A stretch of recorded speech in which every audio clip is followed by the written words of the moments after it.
Hi guys, welcome back to our YouTube channel. And for today's video, ito yung last day na lalabas kami kasi bukas maaga ang aming biyahe pabalik na Manila kasi wala na raw ticket na available for tanghali. So 4 AM kami aalis dito sa hotel. So this is the last day na lalabas kami. Medyo late na nga. Parang alas 2 na eh. Kasi nag-inom lang kami kagabi. Hindi ko na nalaglag. So, ano kayang mangyayari ngayon, kung anong ganap-ganap, update ko kayo. Sana hindi makapiright yung iba. Ang hirap mag-edit, my God. Tapos ito guys, lumabas na kami at hanap na kami ng makakainan namin. Tanghalin tapat yan, pero ang lamig. Yun lang. Tapos ito dumaan kami sa Good Taste. Diyos ko, box office yung pila. Parang may pelikulang bagong labas. Nakakatawa lang. And then ito, as usual, naglalakad sa Burnham. Papunta sa Session Road, ganun.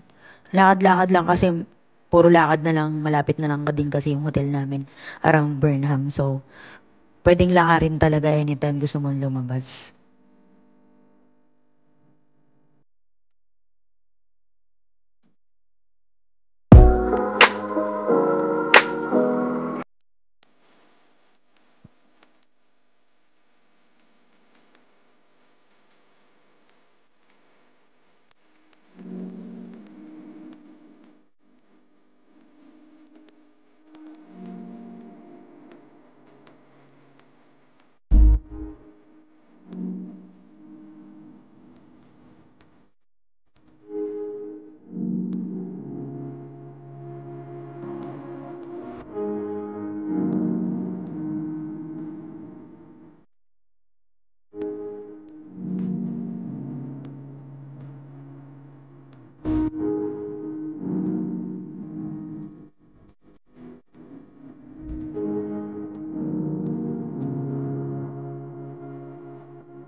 Tapos ito guys, since Sunday naman, dumaan muna kami ng simbahan at nagsimba kami para buti na nga naabutin din namin yung misa dyan.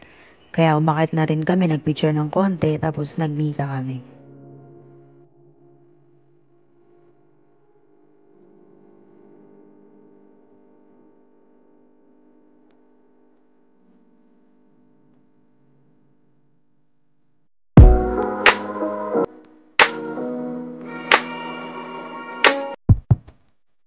And after ng misa, dito nga kami napunta sa Anne's Grill. Dito kami kakain ngayong altanghap na. Sama-sama na yan. Yan, sa Anne's Grill. Dito rin yan sa mall. Pwede kang bumaba galing ng simbahan. So, dyan din kami nagkape. Nag-Starbucks kami kahapon dyan. Yan. Nililinis na lang din ni ate ang table namin kasi marumi yan kanina. So, yun lang.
Tapos ito guys, nakapunta na kami sa Melvin's Jones ba yun?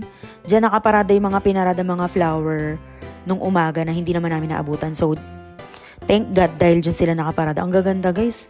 Sobrang detalyado, mga bulaklak na pinorma na ganyan. Makikita nyo mamaya sa video yung iba pang mga float na pipicture namin or i-video ko dyan along the way. So, keep watching po.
Tapos ayan guys, na-elib ako kasi yung bus, nakakorte na flower.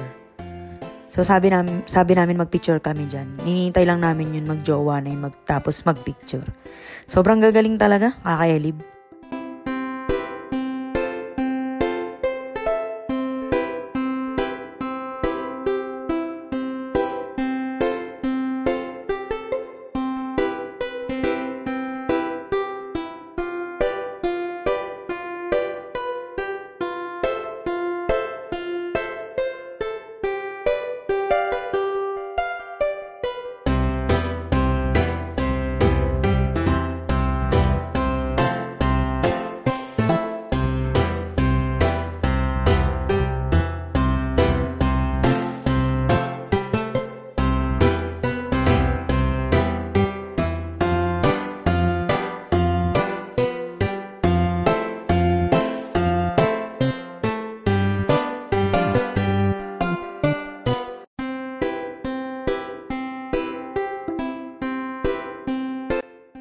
Tapos ayan guys, tapos na namin malibot lahat ng mga float na pinarade nung umaga. Na mga flower na nakakorting mga sasakyan. Sobrang ang gagaling kasi ang hirap niyan ipoporma mo pa yung mga sasakyan, no? Para maging ganun yung itsura. May Jollibee, may Palawan, may Converge. So ang dami. Ang galing. Sobrang galing. Di lang namin alam kung sino nanalo kasi mga number lang yung nakita namin. Tapos gutom na naman yung asawa ko.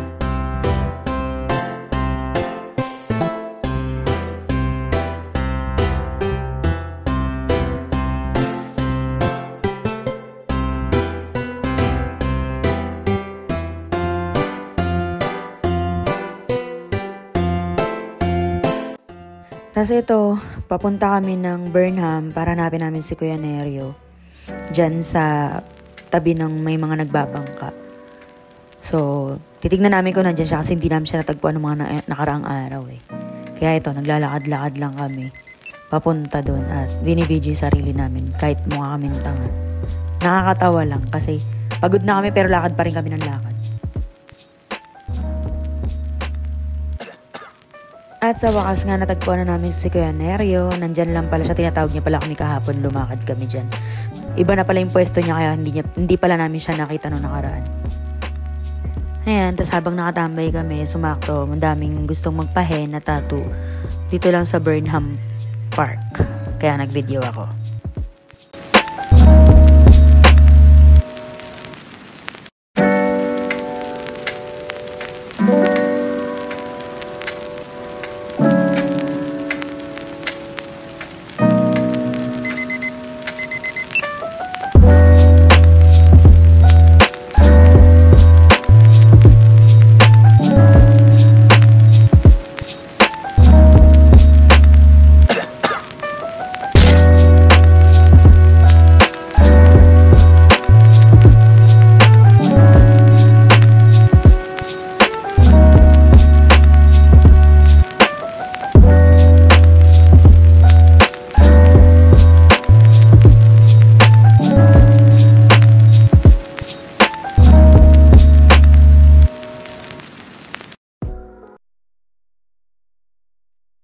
Tapos ayun guys, habang nakatambay nga kami, may mga namimili-mili, nag-i-inquire kung magkano at kung ano yung design na gusto nilang ipahena kay Kuya Nerio.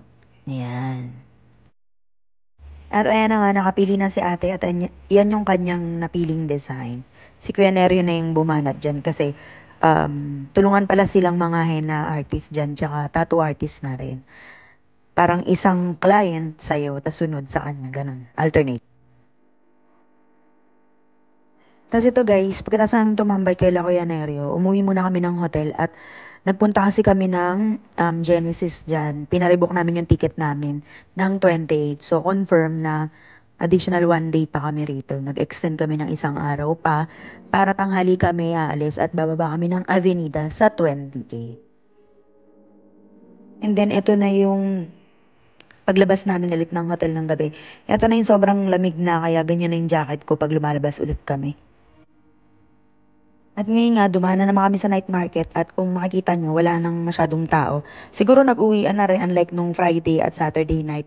Sobrang dami talaga, parang may pasana ng Quiapo. At dito naman kung mapapansin nyo, mag-voice over na lang ako kasi nakaka-copyright na naman po tayo. Hindi ko alam kung saan. So ito nga, ang luwag-luwag pa. Pwede ka nang tumakbo-takbo dyan para lang sa pag-ikot mo dyan sa night market. O diba nga, as you can see, maluwag na talaga siya compared dun sa video ko ng mga nakarang araw na sobrang siksikan talaga at sobrang dami ng tao. Tignan mo ngayon, ang luwag na, diba?